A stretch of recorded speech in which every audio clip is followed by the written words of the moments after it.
Hi, everyone. I'm Alexandra Uresta, and this is Career Switch Podcast. This show is here to encourage you to take action with whatever career change you're considering or working on. Maybe you're trying to switch industries or professions or break out on your own and start a business. In some episodes, I talk to people who've made their own career switch, whether by choice or circumstance. They share the good, the bad, and the truth about their journey, including what worked for them and what didn't. In other episodes, I speak with experts who offer their best career advice on challenges that can come up during the process of making a career change.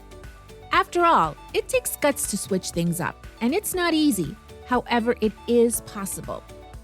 So, I hope you hear something in this episode, an idea, a suggestion, a piece of advice that'll spur you into action with your own career switch, whether it's taking that first bold step or trying something new. Welcome. I'm glad you're here. Jim Fina made his career switch in the late 90s. Back then, websites, blogs, and other types of new media were starting to go mainstream and integrate themselves into our everyday lives. Jim was a textbook editor at Scholastic who, over the next few years, gradually transitioned into project management, a relatively new role in the tech world. I wanted to have Jim as a guest because his experience from 20 plus years ago mirrors where we are today with artificial intelligence. Just like the web in the 90s, AI is quickly becoming mainstream and reshaping the way we live and work. In this episode, Jim shares how he defined his own path in a new space and how you can do the same and pave your way into AI or any other growing industry. Hi, Jim. Thanks for joining us today. Let's dive in. What were you doing before your career switch in the late 90s? I was an editor at Scholastic. I worked in the textbook industry, elementary textbook industry. So I worked on like math series and reading series textbooks, like kindergarten through 8th grade, that sort of stuff. And then I got laid off, which was kind of a blessing, really, because I was sort of getting tired of doing what I was doing. It just wasn't fulfilling. It just didn't seem like enough. So I thought about it. New media was the big phrase at the time in the late 90s. The web was not a big thing yet. It was sort of emerging at the time. But there was, like CD-ROMs or things like that were really big. And that fascinated me. I was always sort of interested in whatever was happening in technology anyway. So I thought, well, maybe I kind of want to do something like that. And maybe I want to do something that isn't just editing in that field. And a different position opened up in their new media division at Scholastic, which was a relatively new division, and somebody who thought I was good recommended me for this job, and I applied for it, and it was something called Editorial Systems Manager, which was a little bit editorial, but more sort of systems manager. I was like the person who made schedules and who connected editorial to design and production, and so I kind of got into that, and that opened up this new world. How so? The big thing was they were moving from the AOL platform to HTML on creating a website for themselves. So this was all brand new, and I really knew nothing about that, but that kind of didn't matter because nobody really knew very much about that. And so I got to learn as I went along, and that, it wasn't an issue that I didn't have a lot of, credentials in that because nobody did at that point. So that started my move. It started me away from being just an editor and publishing into doing something else. A big part of making a career switch is getting someone to recommend you, right? So how did your colleague at Scholastic refer you to the position in the media department? I had made a lot of good relationships with all different groups. this person was a VP there, and she knew what I was able to do, and I guess I had kind of made mention to people too that, oh, I'm interested in new media, because I also knew that Scholastic had a new media department, so I made mention of that. And when that came up, somebody had asked this VP, yeah, we need somebody who might know like the editorial process. And so she thought of me. And here I had only been laid off for like a week and a half. And so I immediately went in and interviewed a couple times, whatever, and got the job. Yeah, that's a great example of how letting people know you're interested in other areas works.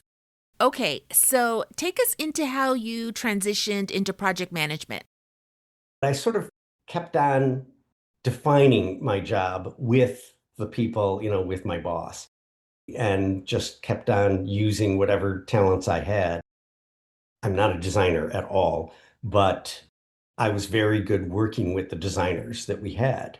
And I ended up supervising that group and then supervising the production group, which is the HTML coders. So I became what was called a production manager, which is I was in charge of design and production groups there. And then somebody I worked with who had a pretty high position moved to Kaplan Test Prep, the test prep company, and hired me as production manager there. So I got into that, and then I worked with Kaplan for a while. Again, I was sort of supervising editorial and design and production. Now, Jim, when we first spoke about doing this episode, something that caught my ear was that you said that project management was relatively a new thing when you got into it. Can you tell us about that? Project management has always kind of been a thing in many different fields. You always hear, for the longest time, project management, for building, you need a project manager when you're building, for example. But it was sort of new in the tech world. And as somebody who was in charge of a production group, we'd have multiple projects happening at the same time. We'd be creating content, but we'd also be creating the underlying platform for the content. So there were always these tech upgrade projects that we were trying to do because we built it all from scratch at that point. And I'd been reading about this. I was just educating myself and realized, there is this thing that you get a project manager and they come in and they're people who are paying attention to all the little pieces and make sure that they all come together at the right time and things stay, on deadline and on budget. And because we have multiple projects, I can't do that for every single project. I was sort of doing that for every single project, but some things I could give more attention to than others. It was just impossible. So I kind of was trying to sell this idea of project management to the people that I worked with, and they didn't quite understand it. Again, it's still pretty new, right? The web is still pretty new. It's been out for a while. This was, several 5 or 6 years. We're now in the 2000s. But really how to put it together still wasn't, it wasn't quite figured out yet. So nobody could quite understand, why do you need a project manager? Why, everybody should just do their own thing and and then it'll come together. And trying to explain how when it's really complex, like it is with tech projects, things don't just come together. Not everybody understands what the others are doing. You have to have somebody who can help. So I sort of got that started, and then I got laid off again. So getting laid off is often it's turned out to be a good turning point for me. And this second layoff was while you were at Kaplan, right? Yeah.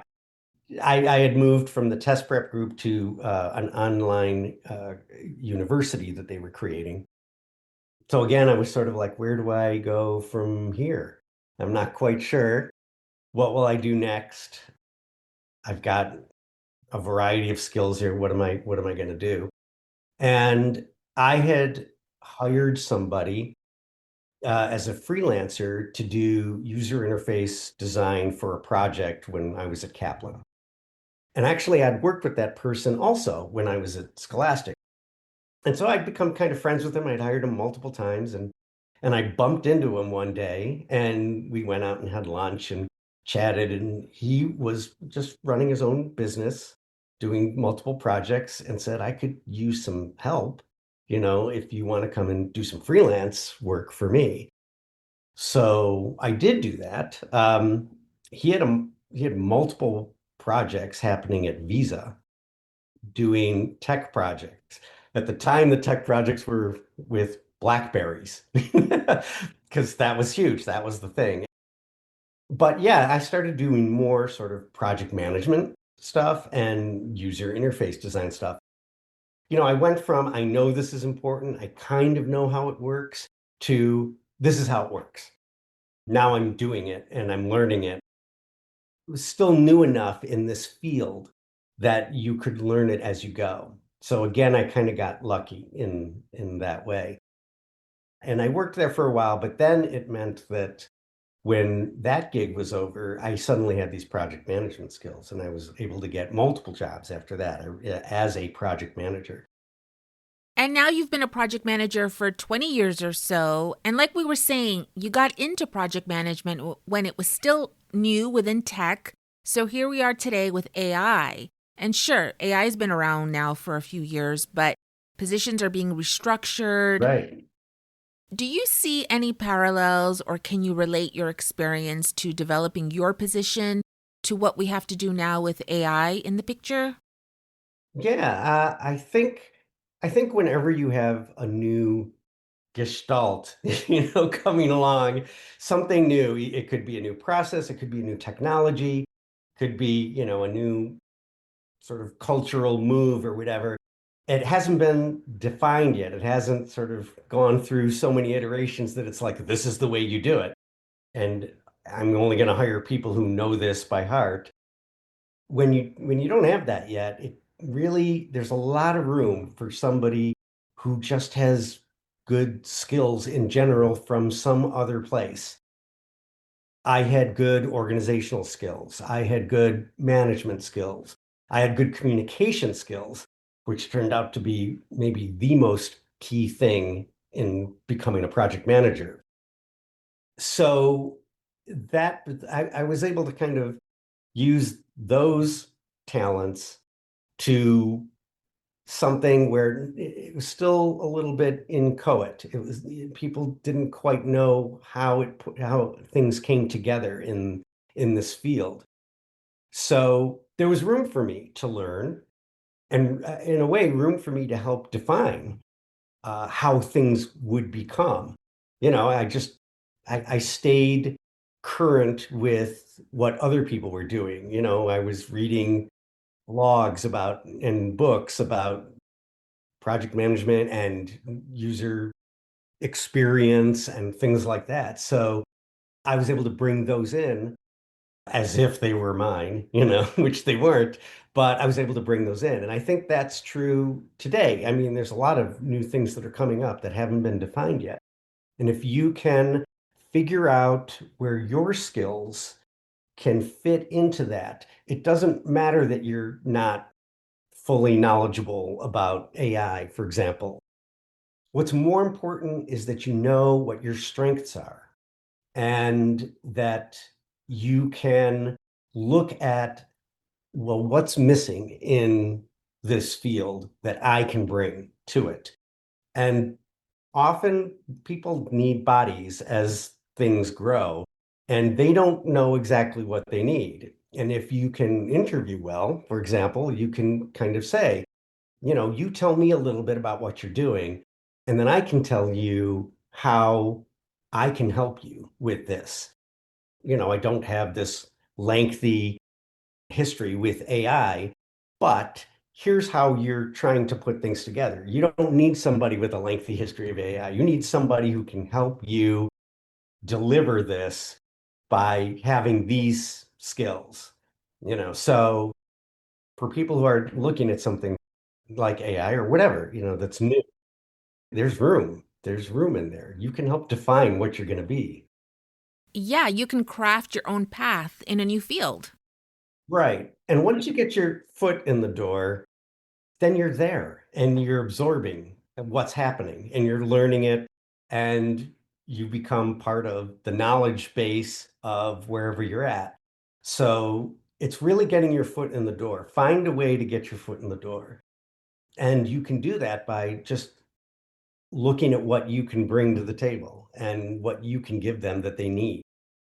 And that you don't have to give them everything that they need. You have to give them just one good thing that they need. And if you're just in general a pleasant person to work with, then you can get your foot in the door that way. Yeah, great, great. So, Jim, any career change has its inevitable ups and downs, right? What was one of your challenges with your career switch? There's sort of a confidence challenge because you are going into something new. I mean, I certainly had some feelings of, it's imposter syndrome. I don't really know this, and other people must know this or know it better than I do. And there were, of course, people who did. Even going into something like the web, which was really new, there were still people who had already been doing things, for a couple of years. And so they really knew a lot more than I did. That was a big challenge, was just overcoming my own doubts about being able to make a switch, to do something different. Because it felt to me at the time like, well, I'm an expert in this. I'm an expert in editing stuff, and this job really has no editing in it. So, why would they hire me?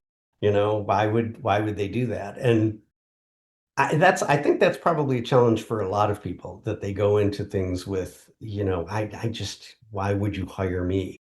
But if you've been good at your job previously, it probably wasn't just because you did one thing really well. If you were successful in something previously, then you really have developed multiple skills that made you successful. And I didn't realize that until I just automatically did certain things in the new job that I would always do in my previous job, but they seemed they worked and they seemed kind of new for this position, to have those skills. Those skills suddenly became way more important than being able to edit because that wasn't an issue in this new thing that I was doing. And now that you've been doing project management for so long, for anyone out there who may be interested in it, would you recommend they look into getting certified? Well, certification will help you make a cut, because there will be people who are just looking, well, is this person certified? Nope. Then I've got 300 submissions. Let's cut out those people and just go for the ones with certification. So it can help you make the first cut, I think. But I found that it's sort of an interviewing skill. When you are interviewing, no matter what somebody asks you, what they're really asking you is, will I be okay if I hire you? Please make me feel comfortable that I'm hiring the right person. And as long as you answer that question underneath in any form, you will you will do well in an interview. So if there's something that they ask you and you don't know the answer to it, I would just say, I don't know the answer to that, but here's how I would find out. Or I'm really good at learning things quickly, or I would always try to make them feel comfortable. That was sort of the number one goal in any interview that I went to, was make the other person feel like, no, I know what I'm doing. When I don't know something, I figure it out, I learn about it. I'm a problem solver. I won't, give you extra work. I'll take on the work and do it. So that's just something to remember. I just, in any interview for anything, that's really, everybody's got that same underlying question no matter what they ask you. That's really what they want to know. I like that. So, taking this attitude of like, I got you. Like, don't worry about it. Yeah, exactly. I mean, as long as you can answer that way, it doesn't matter if you don't actually know a specific answer to a question. Answer in a way that says, don't fake it. Just say, okay, here's how I would go about figuring that out. There'll always be something that you don't know once you get into a job. Even if you know it because you've done it before, you don't know how this new organization does things. They might do things a little bit differently. So you're still going to have to figure something out even when you know stuff. Well, that's a great transition into your advice for our listeners who are working on their career change. So, what other advice do you have for us? What happened to me was I wasn't quite sure what I wanted to do. So I actually, used uh, what color is your parachute? And one of the things that it said in there that was really helpful to me was figure out what you like the most. Do you like to work with ideas? Do you like to work with things, with your hands, whatever? Do you like to work with people? And I realized, okay, editing is working with ideas, but I really like working with people. That was way more. I mean, that little shift that I made for a brief time at Scholastic where I was being a manager just gave me so much more joy. And it's because I was working with people way more than working with ideas. So I would say, pay attention to that. Think about just because you're doing something now, if you're going to switch and you're not quite sure, I mean, this is a good question to ask yourself. It's, what brings you joy? Where is it in that realm of things? Maybe you're already working with people and that's really annoying you, and you actually would rather work with ideas. So know that when you go to make a change, know that about yourself. Yeah, I read that book too in the 90s, I think. Right. I'm Right. sure it's still around, so I'll link it in the show notes. So, Jim, earlier you mentioned that your layoff from Scholastic was a blessing. And when we first spoke, you said that the best things happened when you lost your job. You went through at least two layoffs, right? And layoffs Right. are such a norm these days. Yeah. It's actually when a lot of people decide to make a career switch. So tell us more about that. Well, I don't know if it's because it was just the right moment in my life, but in both cases, well, definitely in the first situation, it just gave me a moment to stop and say, okay, I know I don't want to keep doing what I've been doing. And that's, I think, when I read What Color is Your Parachute, for example. But so it gave me that moment to say, okay, since I have to get a new job, I don't have to get the same one right now. Let me think about this. Maybe there is something else. And I knew that there was this new field called new media at the time that, was still undefined, somewhat undefined. So I really kind of thought about, okay, that sounds interesting to me.